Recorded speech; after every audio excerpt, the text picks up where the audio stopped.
Salut à toi, bienvenue sur Français Tranquille. Aujourd'hui, on parle d'un truc qui touche tout le monde, vraiment tout le monde, mais que presque personne ne regarde vraiment, ce qu'il y a dans ton assiette. Attends. Avant de commencer, Hugo, tu m'as balancé un chiffre tout à l'heure, dans le couloir. Redis-le, parce que moi, après, j'ai plus rien dit pendant 5 minutes. Celui-là. Bon, en France, une grande partie des agriculteurs ont déjà plus de 55 ans. Et d'après ce que j'ai lu, presque la moitié vont partir à la retraite dans les 10-15 ans qui viennent.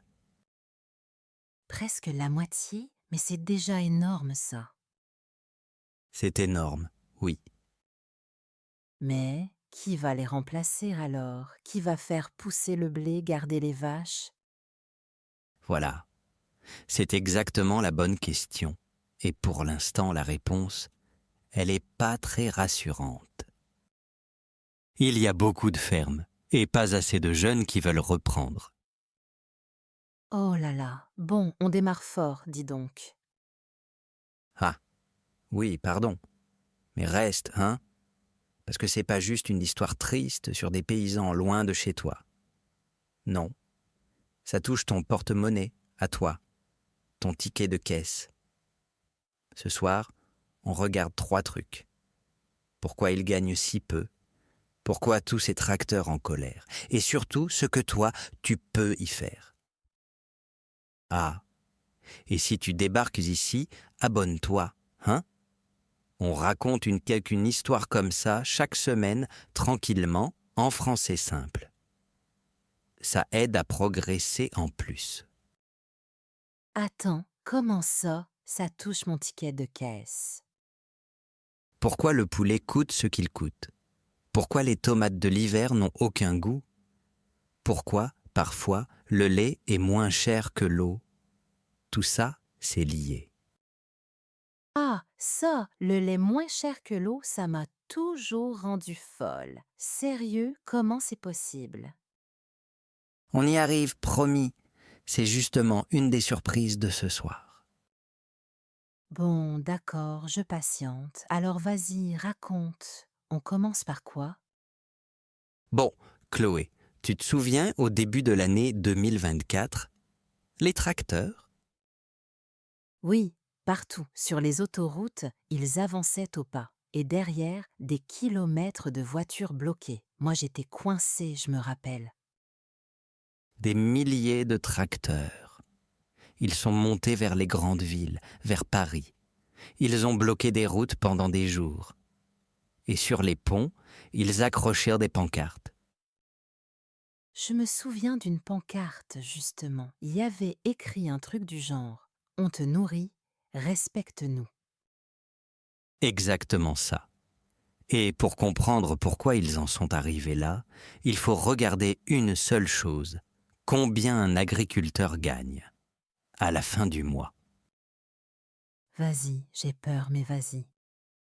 Alors, ça dépend énormément. Un gros céréalier, quelqu'un qui cultive des céréales, du blé, du maïs, une bonne année, il peut très bien vivre. Mais beaucoup d'autres, ils gagnent très peu. Selon les années et ce qu'ils produisent, il leur reste parfois à peine plus que le salaire minimum, parfois même moins. Enfin, ça change beaucoup d'une année à l'autre. Attends, le salaire minimum, pour ceux qui découvrent, en France, on appelle ça le SMIC. C'est le plus bas qu'on a le droit de te payer. Merci. Oui. Donc imagine, tu travailles 70 heures par semaine, sans vraiment de week-end, parce que les vaches, elles s'en fichent que ce soit dimanche. Ah ça, c'est vrai. Une vache, faut la traire, lui prendre son lait, même le 25 décembre. Voilà. Tu bosses tout le temps, tu risques ton argent, la météo peut tout casser en une nuit. Et au bout, certaines années, tu gagnes à peine plus qu'un caissier. Et certains, à la fin, ils n'y arrivent plus. Tu veux dire financièrement? financièrement, mais pas que. C'est un métier où il y a beaucoup de solitude, beaucoup de détresse. On en parle trop peu, franchement. Oui, non, tu as raison. On va pas faire semblant que c'est léger, ça. Non. Mais du coup, la vraie question, c'est pourquoi? Pourquoi quelqu'un qui produit de la nourriture, le truc le plus utile du monde, n'arrive pas à en vivre? Ouais, logiquement, tout le monde mange. La demande, elle est là. Alors, où ça coince? Ça coince à un endroit précis. L'agriculteur, il ne fixe pas son prix. Comment ça, il ne fixe pas son prix? C'est lui qui produit, non? Oui, mais il ne vend presque jamais directement à toi. Entre lui et ton assiette, il y a des gens au milieu, ceux qui transforment, et surtout, les supermarchés. Ah, les grandes surfaces. Voilà. Et un supermarché, il veut le prix le plus bas possible pour t'attirer, toi. Donc, il négocie dur. Très dur. Et de l'autre côté, l'agriculteur est tout seul face à des géants. Attends, mais lui, il peut dire non? Genre, non, à ce prix je vends pas? En théorie, en pratique, son lait, ses fraises, ça pourrit. Il ne peut pas attendre 3 mois, alors il accepte, même quand le prix ne couvre même pas ce que ça lui a coûté à produire. Oh là là, donc il vend à perte, presque. Parfois oui. Et c'est là qu'on revient à ta question. Le lait moins cher que l'eau. Ah, ma question revient. Vas-y, explique. Le lait, c'est ce qu'on appelle un produit d'appel. Le magasin le vend très bas, presque à prix coûtant juste pour que tu entres, et une fois dedans, tu remplis ton chariot avec le reste. Produit d'appel. Ah, faut la retenir, celle-là. Petit malin, le magasin. Très malin. Sauf que ce prix cassé, au bout de la chaîne, c'est l'éleveur qui le paie, pas le magasin. Lui, il se rattrape sur autre chose. Donc l'État t'a rien fait? Il regarde ça les bras croisés? Si. Il y a eu des lois pour ça. On les appelle les lois Egalim. Il y en a eu plusieurs ces dernières années. Egalim, c'est quoi exactement? L'idée, elle est belle sur le papier. Quand on construit le prix, on doit d'abord tenir compte de ce que ça coûte à l'agriculteur de produire. On part de son coût et le prix se bâtit à partir de là. Enfin, en théorie. Ah mais ça, c'est juste ça. Enfin logique. Sur le papier, oui. Le problème, c'est que dans la vraie vie, beaucoup d'agriculteurs disent comme en pentante que ce n'est pas vraiment respecté, que la loi existe, mais que sur le terrain, ça continue comme avant. Donc la loi est là, mais elle, comment dire, elle a pas de dents. C'est un peu ça, oui. Une loi sans dents. J'aime bien l'image. Ça veut dire qu'elle a du mal à vraiment punir ceux qui trichent. D'accord, bon. Mais alors, attends, le prix bas, la négociation dure, je comprends. Mais tout à l'heure, les agriculteurs, ils gueulaient aussi contre autre chose. La concurrence, non? Ah, alors ça, c'est peut-être le morceau le plus énervant de toute l'histoire. Franchement, ça m'énerve encore rien que d'en parler. Vraiment? Attends, laisse-moi deviner. Ça a un rapport avec ce qui vient de l'étranger. En plein dedans. Mais attends, il y a un mot que tu dois connaître pour bien piger le truc. Après, tu vas regarder ton rayon fruits et légumes autrement. Oh là là, il me fait durer le suspense, lui. Vas-y, c'est quoi le mot? Concurrence déloyale. Retiens bien ces 2 mots, parce que quand tu vas comprendre ce qu'ils cachent, tu vas regarder l'étiquette origine sur chaque barquette. Bon alors, explique-moi ça tout de suite parce que là tu m'as accroché pour de bon. Alors, imagine 2 tomates côte à côte sur l'étal, les mêmes, rouges, brillantes, parfaites. L'une vient d'ici, l'autre d'un pays plus loin. Et pourtant, elles n'ont pas du tout la même histoire. D'accord, mais pour moi, cliente, c'est juste 2 tomates. Il est tout le piège. Le piège, il est caché. Pour la tomate française, l'agriculteur doit suivre des règles très strictes. Certains pesticides, les produits papaclis pour tuer les insectes, sont carrément interdits chez nous. Et il doit payer ses ouvriers au minimum légal. Faire attention à l'eau, au sol, tout ça, ça coûte de l'argent. Et la tomate d'à côté, elle n'a pas ces règles. Voilà. Dans certains pays, ces mêmes pesticides interdits ici sont autorisés. Et les gens qui travaillent au champ sont souvent payés beaucoup moins. Résultat, cette tomate-là arrive moins chère sur l'étagère. Attends. Donc le produit qu'on interdit à notre agriculteur, on l'accepte dans l'assiette quand il vient d'ailleurs. Tu viens de résumer tout le problème en une phrase. C'est exactement ça. Et il y a un nom pour cette situation, la double peine. La double peine, ça veut dire quoi alors? Être puni 2 fois, quoi.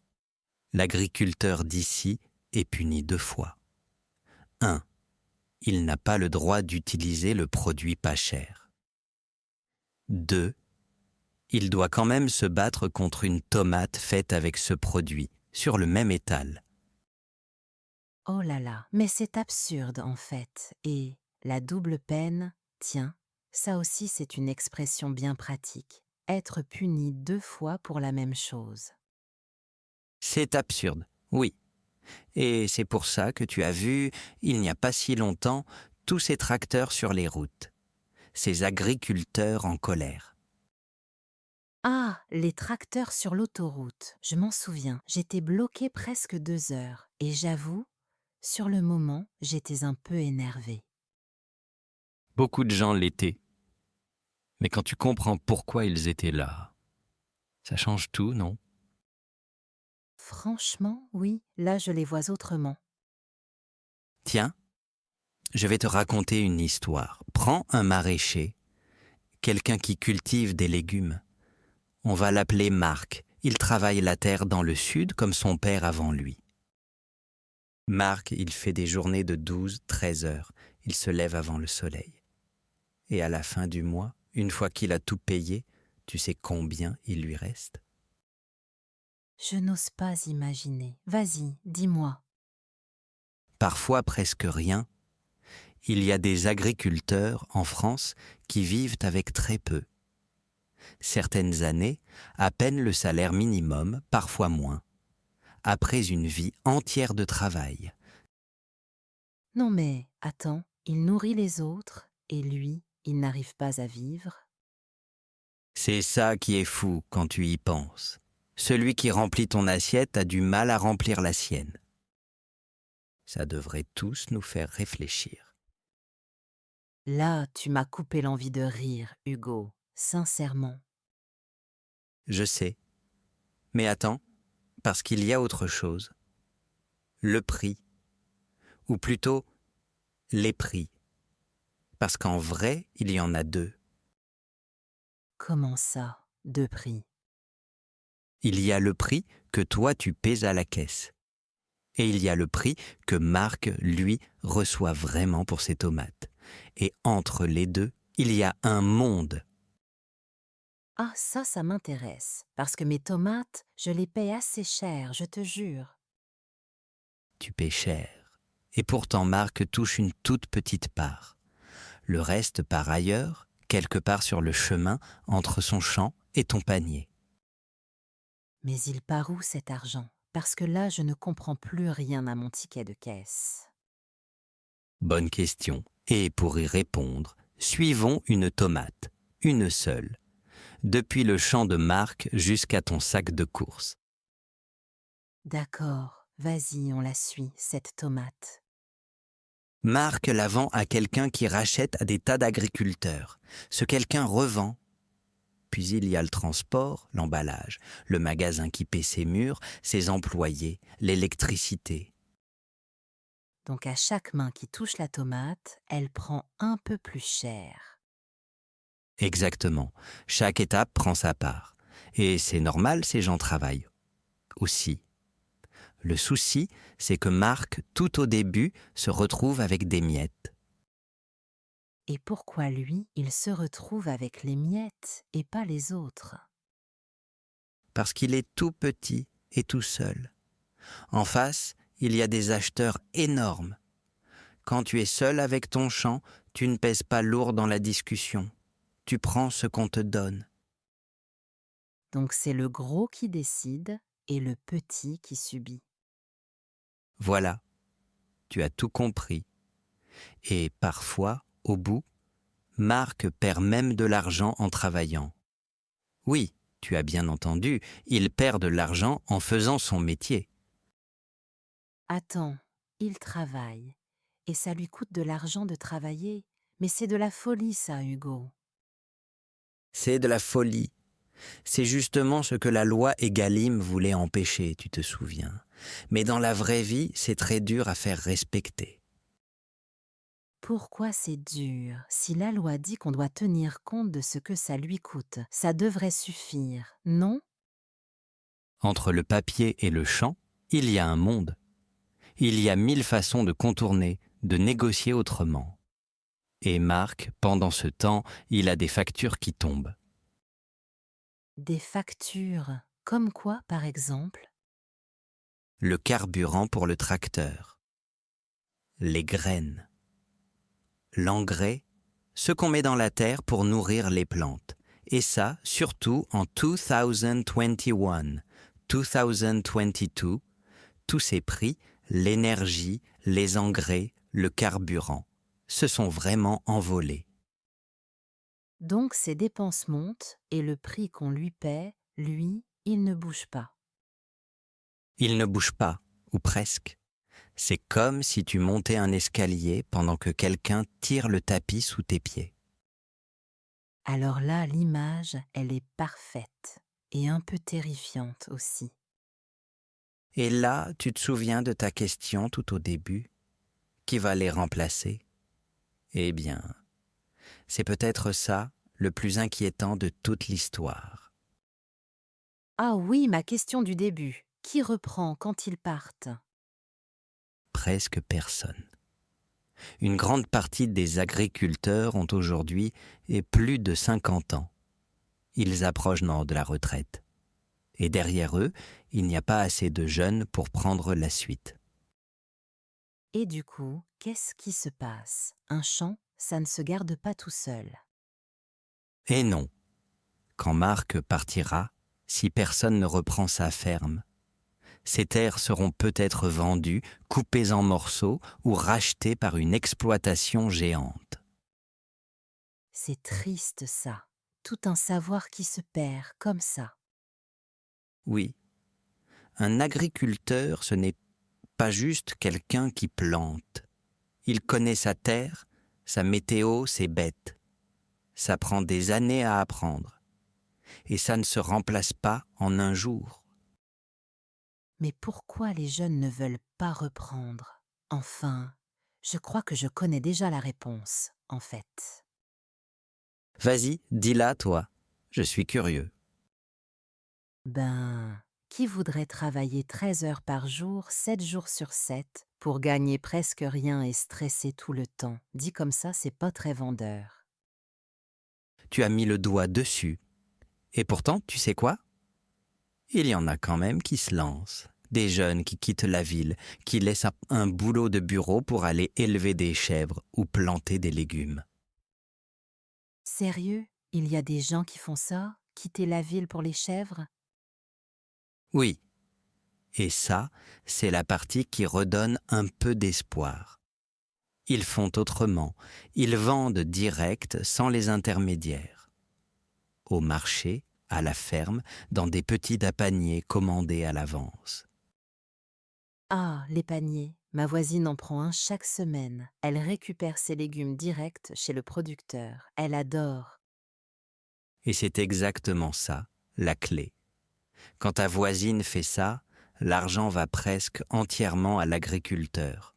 Plus de longues chaînes, plus de dizaines de mains qui prennent leur part. Elle paie, il touche. Donc en changeant juste où j'achète, je peux vraiment aider quelqu'un comme Marc? Vraiment? Et c'est le truc que je veux que tu retiennes. Avec ton panier de courses Pema, tu as plus de pouvoir que tu ne crois.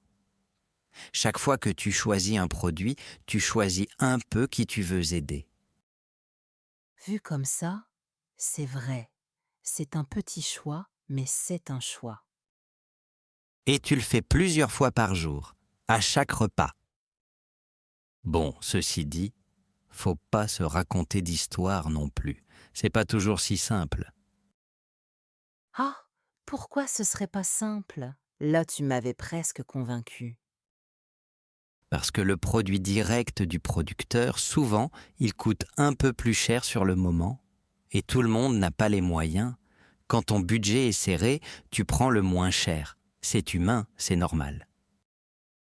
C'est vrai. On ne peut pas demander à quelqu'un qui compte chaque euro de payer plus pour être vertueux. Exactement. Et c'est pour ça que ce n'est pas qu'une question de bonne volonté du client.